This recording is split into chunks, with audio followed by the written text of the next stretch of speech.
Ministère de l'Intérieur. Et j'oublie qu'il y a un autre ministère que j'ai oublié, le ministère de la Défense.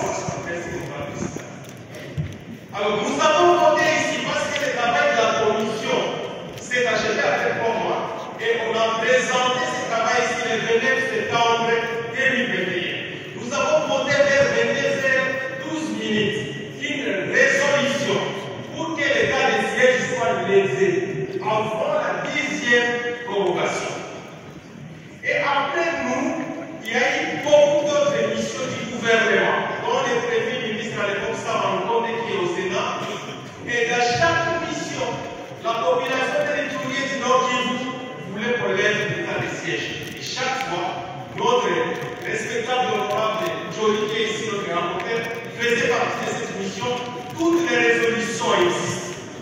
Alors, nous, on ne comprend pas pourquoi maintenir un dispositif qui ne permet plus de restaurer la paix à l'Est, qui a été même contesté par les experts de l'armée, de la police et des renseignements, et même par l'Assemblée nationale qui a voté la prorogation à mettre l'église et qui a voté en fait à l'aider avant la 10e prorogation. Honorable député, chers collègues, jusqu'à ce jour, l'état de siège n'a rien fait pratiquement. Pourquoi je le dis? Nous avons travaillé avec l'état de siège au début, ou avec l'ordonnance, quand il n'y avait même pas ce phénomène Rwanda 1-3. Il y avait des résolutions importantes qui devraient résoudre ces questions de l'Est pour que même la rébellion n'existe pas, pour alors qu'il n'y ait pas l'agression que nous sommes en train de connaître aujourd'hui. Mais nous n'avons pas pu travailler comme il se doit. Et les résultats de l'état de siège aujourd'hui, si vous faites le bilan comparatif, il y a plus de groupes armés qui se sont créés qu'avant l'état de siège. Il y a eu plus de morts aujourd'hui qu'avant l'état de siège. On est dans un taux qui dépasse même 500%. Il y a eu plus de déplacements qu'avant l'état de siège. On dépasse même le taux de 1000% de déplacements aujourd'hui. Il y a plus de destructions qu'avant l'état de siège. On dépasse même 800%. S'il faut parler des axes routiers, la plupart des axes routiers sont freinés aujourd'hui, sont bloqués parce que les troupes armées pilent partout. Et parfois, il y a des civils qui s'hasardent, ils peuvent passer, mais souvent ils sont tués. Il n'y a pas eu 1 centimètre de territoire récupéré avec l'état de siège. Il n'y en a pas eu. Il y a eu, par contre, l'affairisme, les business, les minéraux qui ont explosé. Il y a eu des exploitations illicites, des Chinois qui sont partout, qui opèrent dans des milieux où il y a des groupes armés.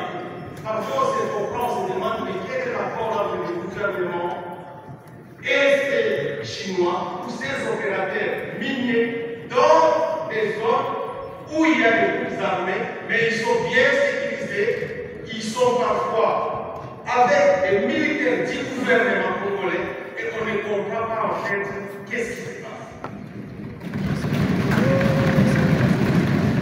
Quand vous allez aujourd'hui évaluer l'état de siège, je donne l'exemple de ma province de Tuer.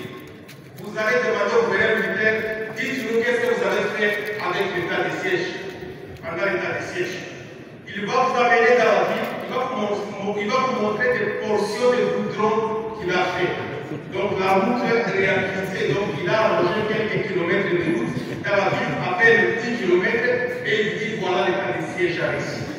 Mes chers collègues, l'état de siège n'avait pas un objectif de construction de route.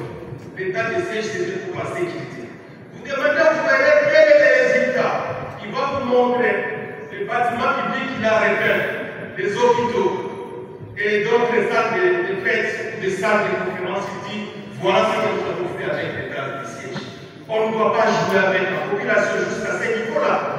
Et je vous dis, chers collègues, qu'est-ce que les peuples attendent de l'état de siège? Nous attendons l'arrêt des massacres et les massacres continuent aujourd'hui.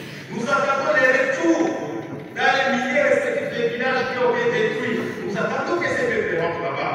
Nous attendons qu'il y ait la démobilisation de ces gens qui ont pris les armes. Et nous attendons qu'il y ait la réhabilitation des victimes. C'est ce que nous attendons. Et non la construction de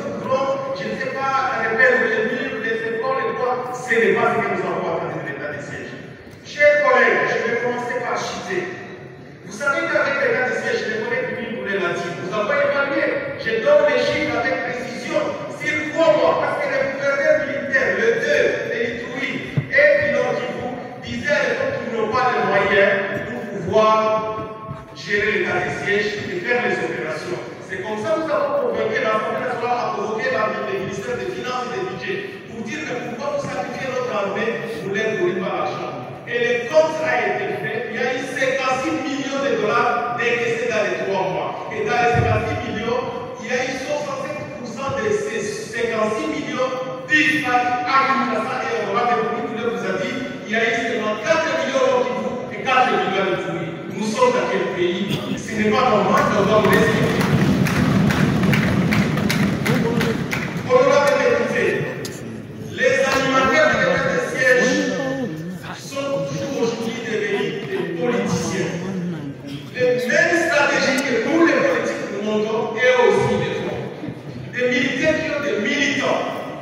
Des militaires qui ont créé des radios. Il y a une radio qui existe, des radios de propagande politique.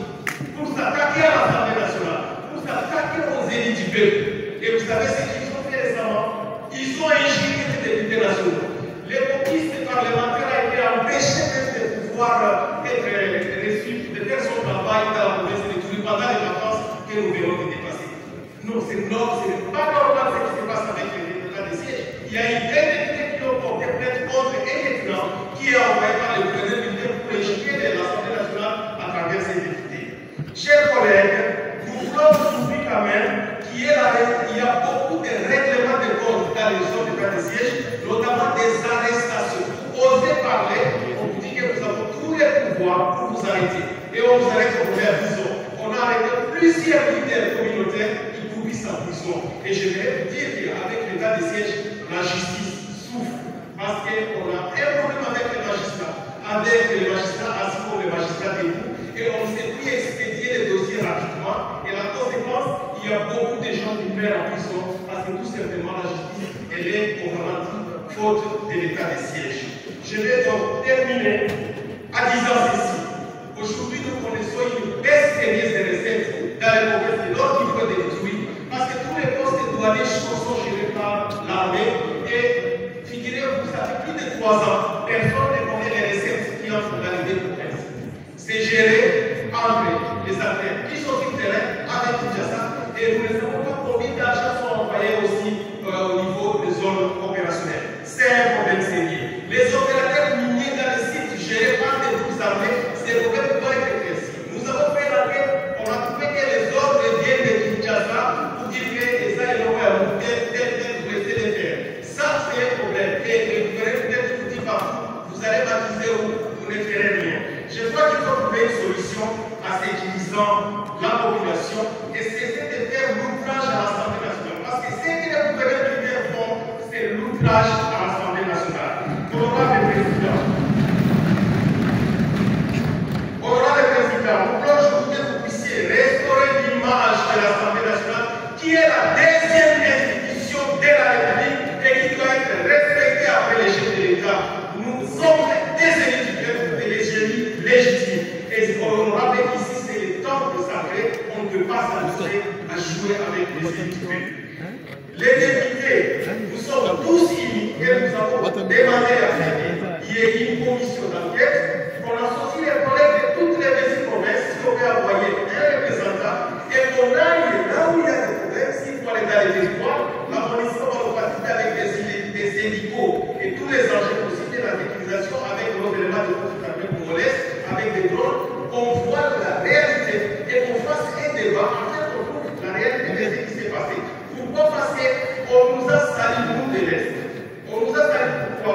Il y a eu justement des affaires invisibles qui sont des animateurs de l'état de siège qui disent que le président va avoir de l'argent pour l'armée. C'est tous les députés de l'Est qui avaient des coups armés. Et c'est pour ça qu'on a commencé ici à donner des décisions sur l'état de siège sans pouvoir faire intervenir les députés de l'Est. Et vous savez cette fameuse phrase quand on disait quitter les groupes armés. C'est justement parce que nous avons été exclus de tous les processus. Nous sommes en train de croire aujourd'hui avec cette législative pour que la valeur des élus de l'Est revienne à sa place et que nous puissions décider ensemble parce que nous formons une même république démocratique du Congo. Président, j'ai dit et je vous remercie.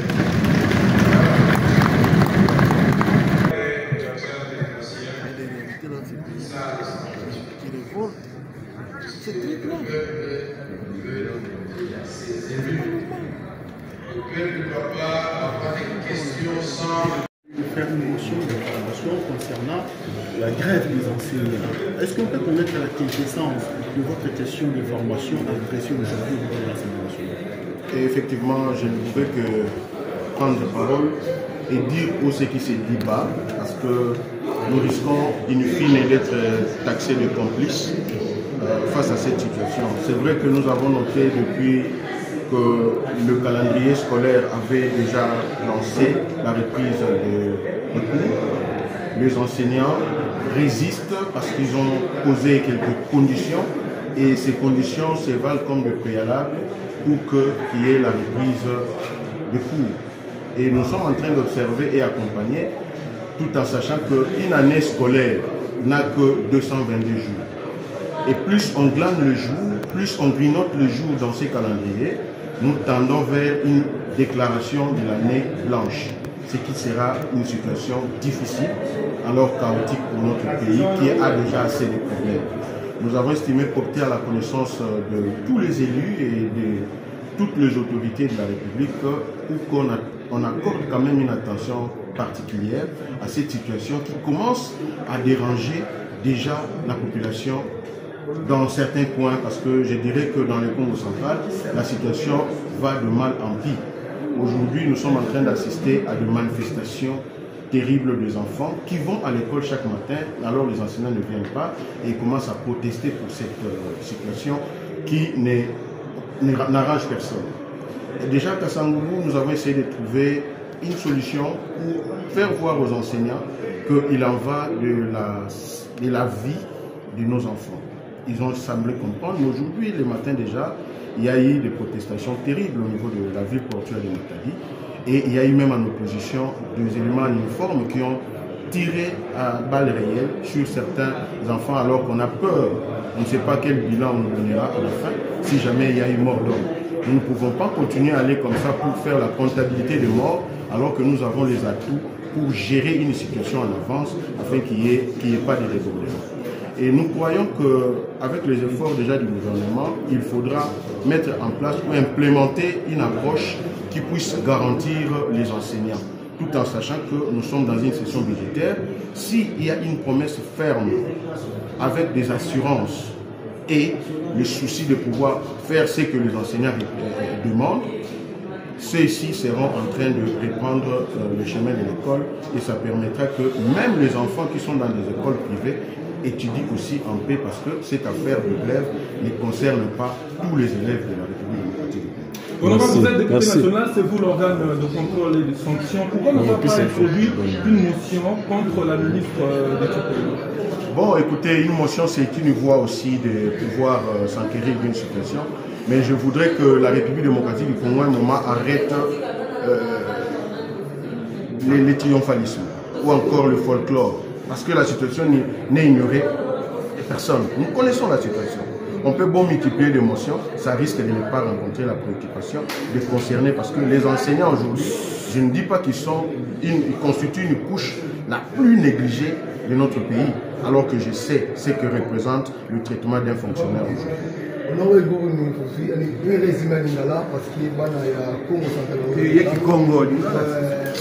Il faut attirer attention à Bakondi. Tous à l'attentif pour que tous aient la solution où ils vont s'imposer. Tobelemi to accompagner chef de l'État dans le processus naïe où il a déclaré qu'il y a gratuité enseignement. Et Seigneur Bongo va effet et la gratuité wana pour que yango ils allaient entraver té. Bana bazali kotanga té bazali kara na 222 jours pour la classe. Et Seigneur Liete to vanda na ko saluer ba effort au gouvernement à travers la première ministre qui n'aménage aucun effort pour trouver des solutions, mais il faut bâtir un management, il y a rapidité pour que base la solution afin de permettre à nos enfants de reprendre le chemin de l'école. Allez,